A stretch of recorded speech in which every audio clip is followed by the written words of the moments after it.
अस्सलाम वालेकुम दोस्तों, मैं हूं मौज़म फ़खर। दोस्तों, इमरान खान हुकूमत ने पीपल्स पार्टी को निशाने पर रख लिया। इसकी वजह क्या है? आपको पता होगा कि पीपल्स पार्टी ने हालिया दिनों के अंदर पीडीएम की जो एहतजाजी तहरीक चल रही है उसमें लीडिंग रोल बना लिया है। यानी कि अब पीपल्स पार्टी ही बुनियादी तौर पर वो जमात है जो पीडीएम को लीड कर रही है और उसके फ़ैसलों के ऊपर असरअंदाज भी हो रही है। अभी रिसेंट दिनों में आपने देखा कि जब पीडीएम की दीगर रुकन जमातें फौरी तौर पर इस्तीफ़े देने और सेनेट इलेक्शन और ज़िमनी इलेक्शन में ना जाने की बात कर रही थी, तो पीपल्स पार्टी के जो रहनुमा हैं आसिफ अली जरदारी साहब, उन्होंने एंट्री डाली और पीपल्स पार्टी के मौक़िफ़ पर तमाम जमातों को ले आए। ना सिर्फ ले आए बल्कि उसका बरमला इजहार भी किया गया कि अब ज़िमनी इलेक्शंस के अंदर पीडीएम की रुकन जमातें भी हिस्सा लेंगी और सेनेट इलेक्शन में भी हिस्सा लेंगे, और जो लॉन्ग मार्च है वो मौसम बेहतर होने पर सेनेट इलेक्शंस के बाद तक चला जाएगा। तो अब फौरी तौर पर इस वक्त चूँकि पीपल्स पार्टी ही फ्रंट पर है, तो इमरान हुकूमत ने इस बात का फ़ैसला किया है अब कि वो जो पीपल्स पार्टी है उसको निशाना बनाएगी। उसकी एक दूसरी वजह ये भी है कि पीपल्स पार्टी ही वो वाहिद जमात है जिसके इस वक्त इस्टेब्लिशमेंट के साथ राब्ते कायम हो गए हैं। और जो मैंने आपको याद होगा, मैंने आपको बताया था कि जो पैगाम आसिफ जरदारी को दिया गया वैसा ही पैगाम नवाज शरीफ साहब को भी पहुंचाया गया। और इस बात की तस्दीक कुछ इस तरह होती है कि आज से 2 दिन पहले वफाकी वज़ीर दाखिला हैं शेख रशीद साहब, आप बड़े नामवर पॉलिटिशियन हैं और अपने बयानात की वजह से हमेशा ही लाइमलाइट में रहते हैं। उनका 2 दिन पहले एक टीवी इंटरव्यू हुआ, रात 11 बजे वो चला था, और उसके अंदर उन्होंने इस बात की तस्दीक की जो मैंने आज से 3-4 दिन पहले आपको बताया था। उन्होंने इस बात की तस्दीक की कि आसिफ अली जरदारी साहब इस्टेब्लिशमेंट के साथ मुकम्मल तौर पे राब्ते में हैं। जब उनसे इस पर मेज़बान ने सवाल किया कि क्या इन राब्तों का हुकूमत को पता है, तो उनका जवाब था कि यार ऐसी बातें मुझसे क्यों करवाते हो कि काबीना के अंदर मेरी खचाई हो जाए। तो दूसरा इस बात का सबूत यह है कि मारूफ कालम निगार और तजिया निगार सुहेल वड़ाई साहब का आज एक कालम छपा है जंग के अंदर। आपको पता है कि वो जंग के अंदर लिखते हैं और जियो के ऊपर एक प्रोग्राम भी करते हैं।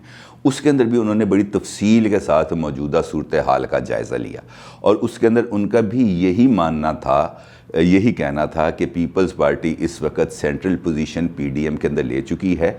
और जो मैंने आपको याद होगा कि मैंने तकरीबन कोई 1 हफ़्ता पहले वीलॉग किया था जिसमें मैंने ये कहा था कि इस्टेब्लिशमेंट के साथ इमरान हुकूमत के अब राब्ते जो हैं वो इस तरह के नहीं रह गए, और इस्टेब्लिशमेंट ने इमरान हुकूमत को वाज़ेह तौर पर पैगाम दे दिया है कि जनाब कुछ करके भी दिखाओ, क्यों साढ़े पीछे ही पै गए।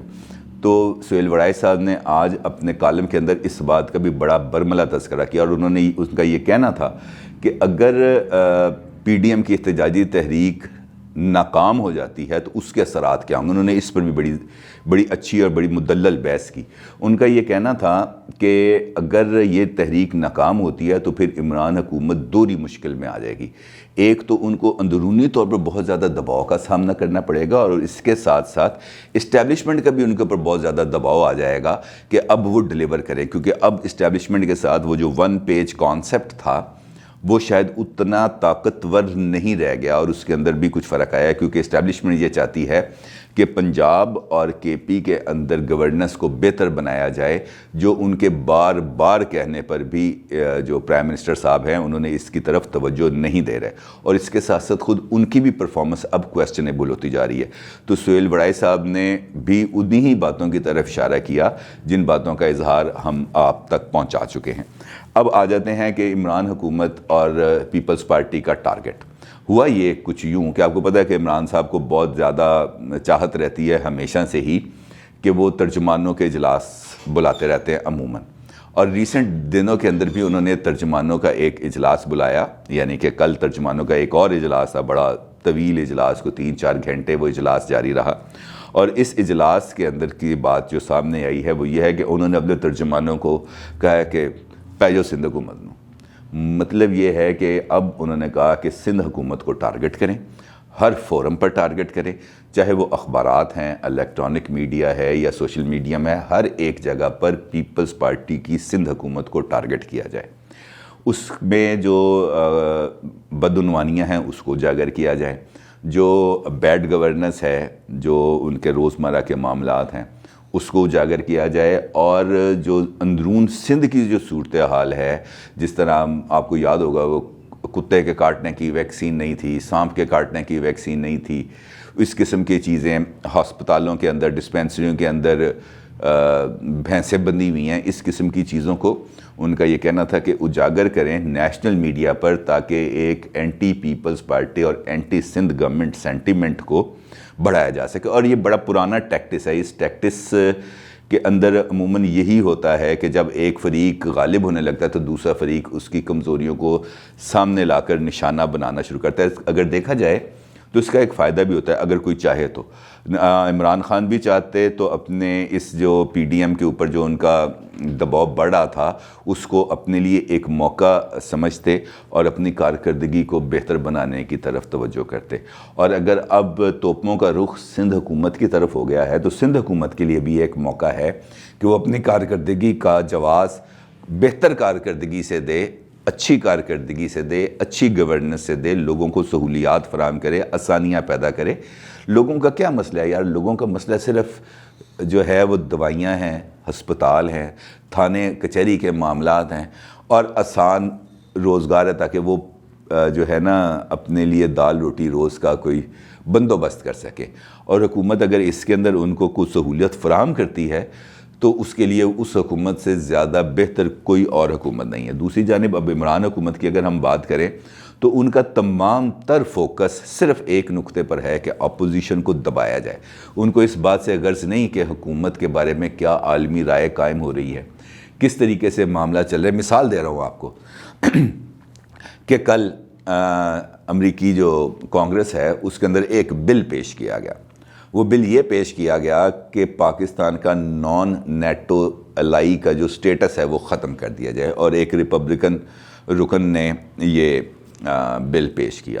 اب یہ پاکستان کی جو دہشت گردی کے خلاف جنگ تھی 9/11 کے بعد جو شروع ہوئی اور پاکستان بھر کے اندر ہم لوگوں نے اس کا بیک لیش دیکھا، بم دھماکے، خودکش حملے، دیگر کارروائیاں، فوجی کارروائیاں، تو اس کے عوض یا ان قربانیوں کو اپنے لیے یا پاکستان کے لیے ایک اعزاز کے طور پر لانے کے لیے امریکہ نے پاکستان کو نان نیٹو الائی کا درجہ دے دیا، جبکہ اب کانگریس کے اندر یہ بل پیش ہو گیا ہے کہ جناب یہ سٹیٹس پاکستان سے واپس لیا جائے۔ دوسری بات یہ ہے کہ ہمیں اب انٹرنیشنل لیول کے اوپر بھی دیکھنا چاہیے۔ مثلا پرائم منسٹر یہ کہتے ہیں کہ میں OIC میں نہیں جاتا کیونکہ وہاں پر وہ جو ہے پاکستان کے حوالے سے، کشمیر کے حوالے سے بات نہیں ہوتی۔ تو بھائی اگر آپ نے OIC میں نہیں جانا، اگر آپ نے سیکیورٹی کونسل کے اندر نہیں جانا، اگر آپ نے UN میں نہیں جانا تو پھر کہاں جانا ہے؟ خلا میں جانا ہے، چاند پہ جانا ہے، مریخ پہ جانا ہے؟ بھائی اس ملک کو اگر آپ نے اوپر لے کے جانا ہے، اس ملک کا اگر عالمی سطح کے اوپر آپ نے امیج کو بہتر بنانا ہے تو انہی فورمز پہ جا کے آپ نے اپنا امیج بہتر بنانا ہے نا، نہ کہ یہ کہ ہم ادھر ادھر کی باتیں شروع کرتے ہیں۔ اور فوکس صرف یہ ہے، جیسے میں نے آپ سے گزارش کی کہ فوکس صرف یہ ہے کہ کسی نہ کسی طرح نا اپوزیشن دے گردن تے گوڈا رکھ دئیے۔ اس طریقے سے معاملات نہیں چلتے، معاملات نہیں چلتے، معاملات نہیں چلتے۔ معاملات کو اگر چلانا ہے تو آپ کو اپنی کارکردگی کو بہتر بنانا ہوگا۔ ابھی آپ دیکھ لیں پورا پاکستان چیخ رہا ہے جی گیس نہیں مل رہی۔ صبح لوگوں نے دفتر جانا ہوتا ہے، گھروں میں گیس نہیں آ رہی ہوتی، کھانا خواتین نے گھروں میں پکانا ہے، گیس نہیں ہے۔ تو جب یہ اس قسم کے مسائل ہمارے سامنے آتے ہیں تو اس کو ایڈریس بھی تو کرنا ہے نا۔ اگر ہم اس کو ایڈریس نہیں کریں گے تو کیا ہوگا؟ عوام کا لاوا اندر ہی اندر پکتا رہے گا، اور وہ ڈیفینیٹلی حکومت کا رخ تو نہیں نہ کریں گے، وہ تو جائیں گے اپوزیشن کی طرف جہاں پہ ان کے لیے بات ہو رہی ہوگی، اگر ہو رہی ہو تو۔ لیکن اگر ایسا نہیں ہے تو پھر کیا ہوگا؟ پھر وہ علاوہ اندر ہی اندر پکتا رہے گا، اور پھر ہم دیکھتے ہیں کہ وہ چور بازاری اور اسٹریٹ کرائمز اور امن و امان کے مسائل پیدا ہوتے ہیں، اور یہی ہو رہا ہے کیونکہ ایشوز کو ہم ایڈریس نہیں کر رہے۔ عمران حکومت کی سب سے بڑی ناکامی یہ ہے کہ وہ پاپولر پبلک سینٹیمنٹس کو اور پاپولر پبلک ڈیمانڈز کو ایڈریس نہیں کر رہے، اور جس دن انہوں نے فوکسڈ ہو کر پبلک کے مسائل کو ایڈریس کرنا شروع کر دیا، اب یقین جانیں کہ ان کے لیے بھی بہتر حالات بننا شروع ہو جائیں گے، اور پھر ان کو اپنے ترجمانوں کو یہ کہنے کی ضرورت نہیں پڑے گی کہ PDM دے پیچھے پہ جاؤ، پیپلز پارٹی دے پیچھے پہ جاؤ، فلاں دے پیچھے پہ جاؤ، ضرورت نہیں پڑے گی، کیونکہ ان کی کارکردگی کی وجہ سے ان کو پولیٹیکل سپیس خود بخود ملنا شروع ہو جائے گی۔ توقع کرتے ہیں کہ پاکستان اور ہم سب کے لیے حکومت کچھ سوچے اور ہمارے لیے آسانیاں پیدا کرے۔ آپ کی رائے کا انتظار رہے گا، اپنی رائے کا ضرور اظہار کیجیے گا۔ آپ کا بہت شکریہ۔ اللہ حافظ۔